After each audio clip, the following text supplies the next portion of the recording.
નમસ્કાર વિદ્યાર્થી મિત્રો, વેલકમ ટુ ફિઝિક્સ પાઠશાલા। વિદ્યાર્થી મિત્રો, છેલ્લા લેક્ચરમાં આપણે એક નાનકડો અમથો ટોપિક ભણ્યા હતા, વાસ્તવિક સંખ્યા। હું વાસ્તવિક સંખ્યાનો કોઈ સદિશ સાથેનો ગુણાકાર। આજે આપણે મસ્તનો ટોપિક ભણવાનો છે। બે સદિશ હોય તો બે સદિશનો સરવાળો ત્રિકોણની રીતે, બે રીત છે, ત્રિકોણની અને ચતુષ્કોણની। આપણે આજે ત્રિકોણની રીત ભણશું। બે સદિશોનો સરવાળો ત્રિકોણની રીતે કેવી રીતે થાય, જો ઉદાહરણ તરીકે આપણે કોઈ પણ બે સદિશ આપ્યા છે, એક સદિશ આ છે, બીજો સદિશ આવો છે, આ a અને આ b, બે સદિશો આપણી પાસે છે। તો આ બે સદિશોનો સરવાળો ત્રિકોણની રીતે ભણવાનો છે। પછી બીજા સવાલમાં ભણશું ચતુષ્કોણની રીતે।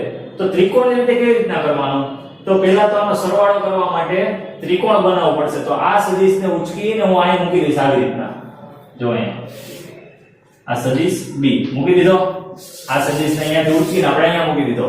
હવે આ બેનો સરવાળો કરવા માટે આ સદિશની પૂછ, આને પૂછ કહેવાય અને શીર્ષ કહેવાય, આપણે ભણી ગયા હતા એક લેક્ચરમાં।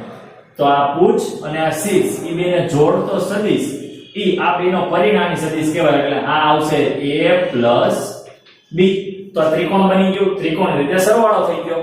તો બે સદિશોનો ત્રિકોણની રીતે સરવાળો કેવી રીતે થાય એ આપણે ભણવાનું છે।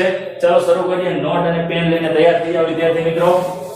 આજનો સરસ મજાનો સવાલ છે, સદિશોના સરવાળા માટે ત્રિકોણની રીત સમજાવો। પહેલો સવાલ આજનો, સદિશોના સરવાળા માટે ત્રિકોણની રીત સમજાવો। હવે શું ભણવાનું છે, સદિશોના સરવાળા માટે ત્રિકોણની રીત સમજાવો। તો આપણે પહેલા બે સદિશો લેશું, એ બે સદિશમાંથી બેને વ્યવસ્થિત ગોઠવશું, એનું વર્ણન કરશું ને પછી એક સ્ટેપ બાય સ્ટેપ આપણે લખતા જઈએ। જો વિદ્યાર્થી મિત્રો, પહેલા આપણે બે સદિશો લઈ લઈએ। આ એક સદિશ આવી રીતના છે, ઉદાહરણ તરીકે આ સદિશ b લઈ લઈએ। એક સદિશ આવી રીતે છે, આને કહી દઈએ સદિશ a। તો આ બે સદિશો આપણી પાસે છે, સદિશ b અને સદિશ a। આ બેનો આપણે સરવાળો ત્રિકોણ રીતે કરવાનો છે। પહેલા તો આકૃતિને નામ આપી દઈએ a, આનું વર્ણન જોઈ લઈએ। આકૃતિમાં આકૃતિ a માં સદિશ આકૃતિ એમાં દર્શાવ્યા પ્રમાણે,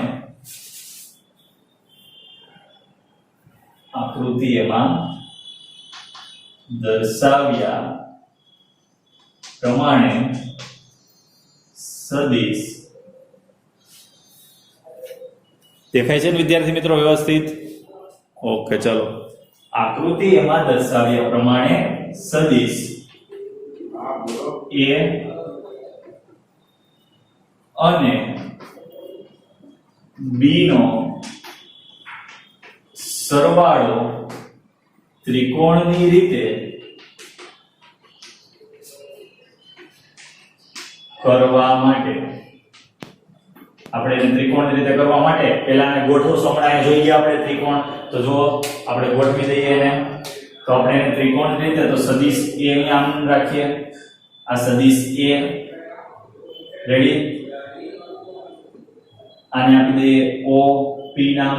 હવે આ સદિશ b ને આ સદિશ એના શીર્ષ ઉપર એની પૂછ રહે એ રીતે ગોઠવીએ। એટલે આવી રીતે આ સદિશ b, આને q નામ આપી દઈએ, રેડી। હવે આ બેનો સરવાળો કરવાનો છે ત્રિકોણ રીતે। ત્રિકોણ આની પૂછ અને આનો શીર્ષ જોડી દીધો આવી રીતે।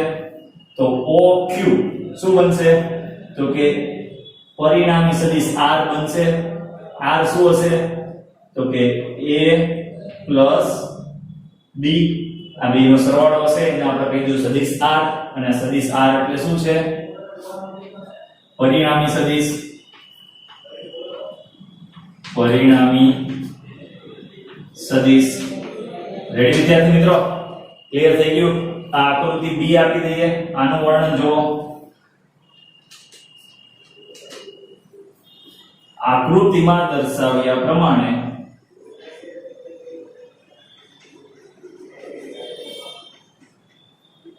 આકૃતિ બી માં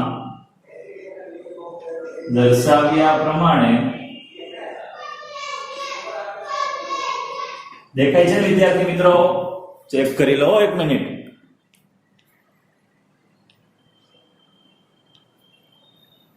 રેડી, ચાલો. આકૃતિ બી માં દર્શાવ્યા પ્રમાણે સદિશ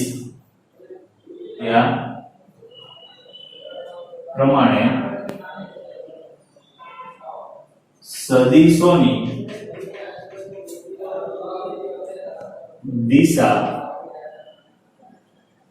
બદલાવ્યા વગર શું કીધું? તો આપણે સદિશની દિશા આમની આમ રાખી હતી અને બદલાવ્યા વગર સદિશ એના શીર્ષ ઉપર સદિશ બી ની શું મૂકી? પૂછ. આ શીર્ષ અને આ પૂછ. સદિશ એના શીર્ષ પર સદિશ બી ની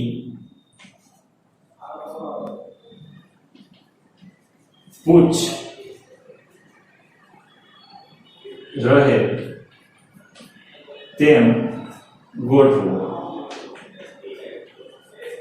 અને વિદ્યાર્થી મિત્રો શું હતું કે આકૃતિ બી માં દર્શાવ્યા પ્રમાણે આકૃતિ બી છે એમાં શું કર્યું આપણે?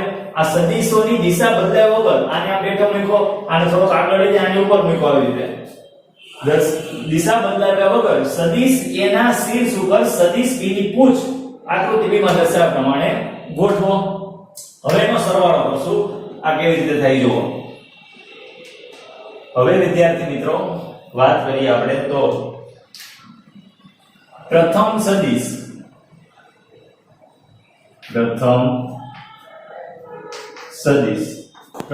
કયો છે? આ એ પ્રથમ સદિશ, આ પહેલો સદિશ. એની પૂછ, એની શીર્ષ ઉપર આપણે પૂછ મૂકી. તો પ્રથમ સદિશની વાત કરવાની છે. પ્રથમ સદિશની પૂછ અને છેલ્લા સદિશ, આ પ્રથમ સદિશની આ પૂછ અને આ છેલ્લો સદિશ છે બી, આ સદિશ બી નું શીર્ષ, ઈ બેને જોડતો સદિશ કયો છે? ઓ ક્યુ. ઈ શું છે? પરિણામી સદિશ. તો આપણે એનું વર્ણન કરી દઈએ. પ્રથમ સદિશ એની પૂછ અને છેલ્લા સદિશ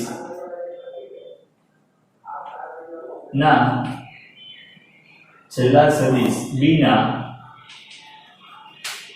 શીર્ષને જોડતો પરિણામી સદિશ R અથવા O Q દોરો. આપણે જોયું અહીંયા જે બંને સદિશનો સરવાળો છે અથવા હશે. આ પ્રથમ સદિશની પૂછ અને છેલ્લા સદિશના શીર્ષ. હવે આવા બે ત્રણ સદિશ આમ ગોઠવા હોય તો છેલ્લો સદિશ હોય એને જોડ દેવાનો. એ આપણું ઉદાહરણ તરીકે આ પહેલો સદિશ, આ બીજો સદિશ, આ ત્રીજો સદિશ, આ ચોથો સદિશ. તો આ પહેલો સદિશની પૂછ અને છેલ્લા સદિશના શીર્ષને જોડીએ તો આ જે સદિશ બને એ પરિણામી સદિશ બને. આમાં તો બે જ હતા એટલે પ્રથમ અને છેલ્લો, એ પહેલો બીજો હતો. આમાં પ્રથમ અને છેલ્લો એટલે શબ્દ વાપર્યો છે. રેડી? ચાલો આગળ. હવે જુઓ ઓડી બરાબર આપણે વાત કરીએ વિદ્યાર્થી મિત્રો. તો આપણે OQ બરાબર OQ સદિશ OQ બરાબર શું છે? સદિશ R બરાબર શું આવશે? સદિશ A પ્લસ સદિશ B. રેડી? શું કર્યું આપણે? આ સદિશ OQ જે હતો, આ OQ સદિશ ને આપણે R સદિશ લઈ લીધો જે પરિણામી સદિશ છે. આ પરિણામી સદિશ એટલે શું છે? આ સદિશ A અને આ સદિશ B. આ બે નો શું છે? સરવાળો. હવે આ આપણે સરવાળો કરવાની ત્રિકોણની રીત હતી. હવે આ પહેલો સદિશ હતો એનું શીર્ષ ઉપર આપણે બીજા સદિશની પૂછ મૂકી. તો આ રીતને શીર્ષથી પૂછની રીત પણ કહેવાય અને ત્રિકોણની રીત પણ કહેવાય. તો છેલ્લો પોઈન્ટ જો એક લખીએ આપણે કે આ રીતમાં બે સદિશો અને આ રીતમાં બે સદિશો અને તેના પરિણામી સદિશથી ત્રિકોણ બનતું હોવાથી અથવા બનતો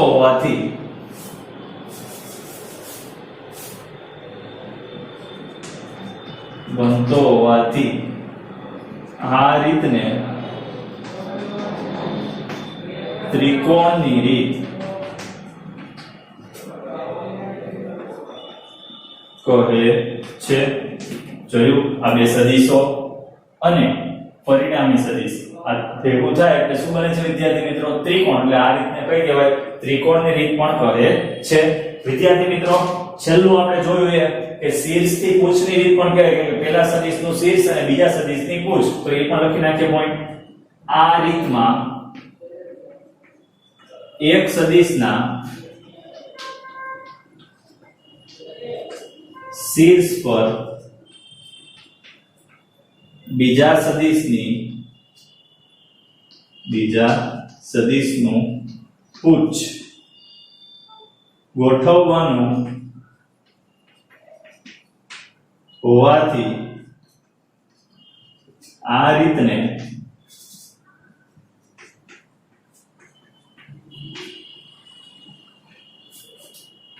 સદિશ સરવાળાની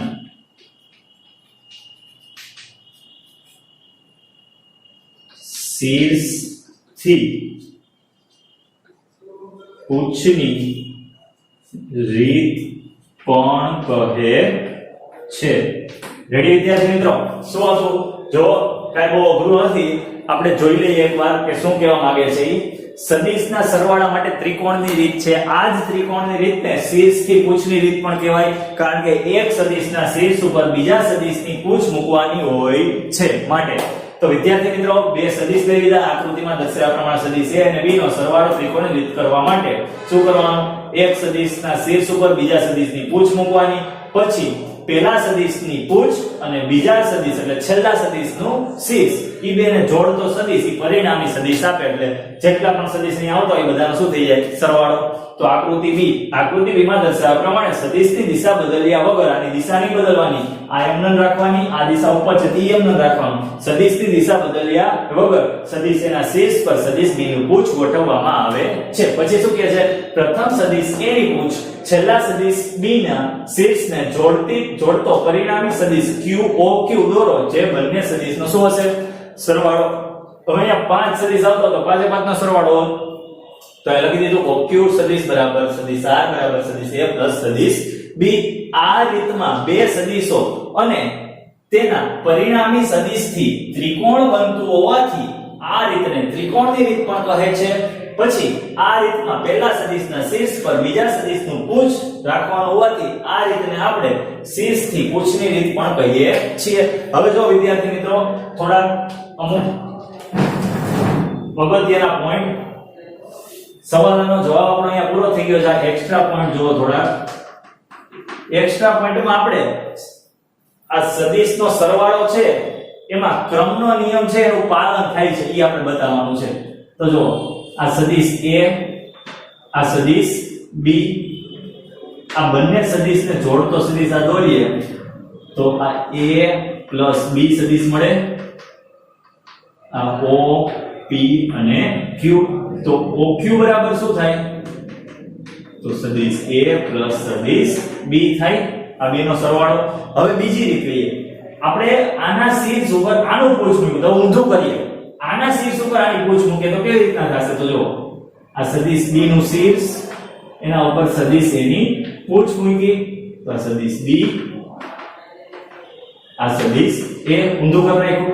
તો આ બેને જોડીએ તો આ શું થાય? સદિશ B પ્લસ સદિશ A. અહીંયા નામ આપી દે x, y અને z. તો આમાં x z પરિણામી સદિશ શું આવશે? B plus A. આનો મતલબ એ શું કે આ બેનો સરવાળો, આનો મતલબ આ બેનો સરવાળો, મતલબ આપણે કેવા હોવો જોઈએ? બરાબર હોવો જોઈએ. OQ બરાબર xz. તો આપણે કહી શકીએ A પ્લસ B બરાબર B પ્લસ A. તો જો ક્રમ ઉલટાઈ ગયો પણ પરિણામી સદિશ તો એક જ સરખો મળે છે. તો આમાં સદિશના સરવાળામાં સદિશમાં ક્રમના નિયમનું પાલન થાય છે. એટલે ક્રમ બદલાવી નાખો તો જવાબમાં કોઈ ફેર પડશે નહીં. આવી જ રીતના જૂથનો નિયમ આવે. આ કયો નિયમ હતો? ક્રમનો નિયમ. હવે આવી જ રીતના વિદ્યાર્થી મિત્રો જૂથનો નિયમ આવે. તો જૂથનો નિયમની ચર્ચા કરી નાખીએ થોડી. જુઓ એક્સ્ટ્રામાં બીજું જૂથનો નિયમ. વિદ્યાર્થી મિત્રો આ દાખલા માટે અગત્યનું રહેશે. જૂથના નિયમમાં આપણે જો જૂથ બનાવે તો ત્રણ સદિશ જોશે. સમજાવી દો. આ સદિશ A લઈ લીધો, આ સદિશ B લઈ લીધો, આ સદિશ C લઈ લીધો. આ A, આ B અને આ C. હવે જૂથનો નિયમ પહેલા આ બેનો સરવાળો કરીએ તો આવી રીતના થશે. આ બે સદિશનો સરવાળો શું થાય? A B. કરી દીધો આ બેનો સરવાળો. હવે આ સદિશ અને આ સદિશનો સરવાળો કરીએ તો આવી રીતના થશે. તો શું થઈ ગયો? A B C. તો આ A B નું જૂથ બની ગયું A B C. રેડી? શું કર્યું આપણે? O P Q અને અહીંયા આપણે આપી દઈએ R. તો આપણે આ ત્રણ સદિશનો સરવાળો કરવો તો પહેલા આ બેનો સરવાળો કર્યો. એનો જે પરિણામી સદિશ હતો એને ત્રીજામાં ઉમેરી દીધો એટલે ત્રણેયનો સરવાળો મળી ગયો. હવે આનાથી ઊંધું પહેલા આ બેનો સરવાળો કરીએ, પછી એનો પરિણામી સદિશ આવે એની હારે આનો સરવાળો કરશું, પછી જૂથ જોઈએ. આમાં જો શું મળ્યું? પરિણામી સદિશ OR બરાબર શું આવે છે? A B. આનું જૂથ બનાવ્યું તો આપણે C. તો ઊંધું જો બીજું કરીએ. આ સદિશ A, આ સદિશ B અને આ સદિશ C. આ A, આ B અને આ C. X M N O P નામ આપી દીધા. હવે જો પેલા આ બેનો સરવાળો કરીએ તો શું આવે? આ બેનો સરવાળામાં તો કે એક સેકન્ડ પેલા આ બેનો સરવાળો કરશું તો આની પૂછ અને આનું શીર્ષ સરવાળો થઈ ગયો. શું આવશે સરવાળો? B C. તો આમાં B C. રેડી? હવે આ સરવાળો અને આનું આપણે બનાવી દઈએ તો જો આનું શીર્ષ અને આનું પૂછ આવી રીતના બનશે. તો શું આવશે અહીંયા? B C A. તો આવી રીતના આ અલગ જૂથ બન્યું પણ મળ્યું તો MP. આના જેટલું જ મળ્યું. તો જો એ કેટલું મળે છે?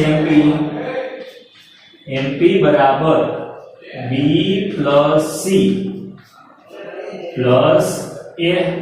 હવે જો આ વસ્તુ અને આ છેલ્લે આપણે મેળવી વસ્તુ, બે વસ્તુનો મતલબ એક જ થાય છે. એક સરખું જ મૂલ્ય મળશે. મતલબ આમાં જૂથના નિયમનું પણ શું થાય છે? પાલન થાય છે. તો ક્રમના નિયમનું પણ પાલન થાય છે અને જૂથના નિયમનું પણ પાલન થાય છે. ફરીથી એકવાર વિદ્યાર્થી મિત્રો સમજાવી દઉં છું. જો શું કર્યું આપણે? ક્રમના નિયમ માટે પહેલા A ના શીર્ષ ઉપર B ની પૂછ મૂકી, ઉલટાવી દીધું. B ના શીર્ષ ઉપર A ની પૂછ મૂકી અને બેયનો પરિણામી સદિશ લીધો. બે કેવો આવ્યો? સરખો આવ્યો.